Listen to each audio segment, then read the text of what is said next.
Hello, and welcome to the next installment of my overview series. In this installment, I'll be taking a look at the Fat Shark title, Krater. Krater is a new take on traditional isometric action RPGs like Diablo and Torchlight, with more of an RTS feel and hardcore mechanics like permadeath and early level caps that help it stand out. Instead of a single character like other action RPGs, you're given up to 3. Each can do a number of choice things according to the type of character and the boosts you apply to that character. Krater has a beautiful and massive world to explore with a moderately entertaining story.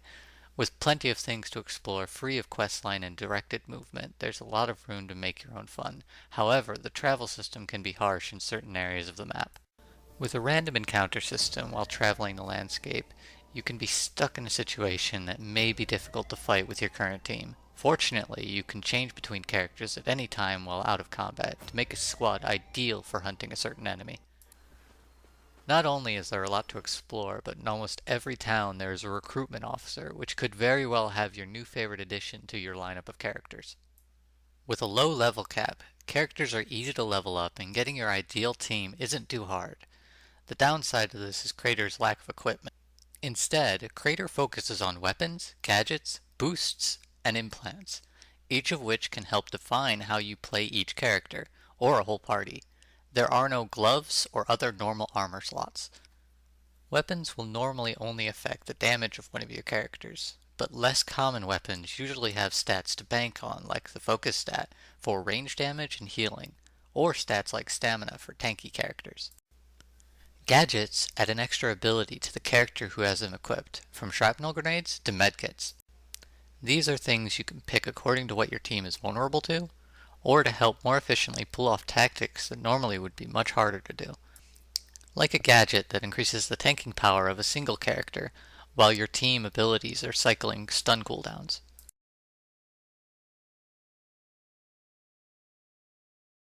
Implants help increase the stats on a character they are applied to. Similar to the way you look at equipment in traditional action RPGs, you'll be looking at implants strictly for what stats you want on each character in your team. Finally, boosts help you perfect the way you play with the abilities of each character in your team. Each character type has 2 abilities, from nukes to stuns, but what boosts do for these abilities is add buffs and debuffs to an ability's traditional use. A slow field with damage boosts will tick for some damage every second enemies stand in it, while a splash heal can be used as a huge nuke, or slow, with damage boosts and slow boosts. On top of this, damage abilities can be used to boost a character's tankiness to turn the squishiest DPS into a brute that can eat a few hits for the rest of your team. Krater is unforgiving. Even on normal difficulty, your characters can get taken out in one hit. And if knocked out too many times, will receive permanent injury debuffs, and your characters can even permanently die.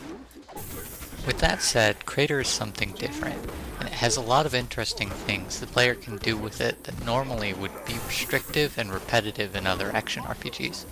Being able to play with an extra 2 characters and move them around independently feels unique and challenging, especially when you're going to need all 3 working together to take out most enemies.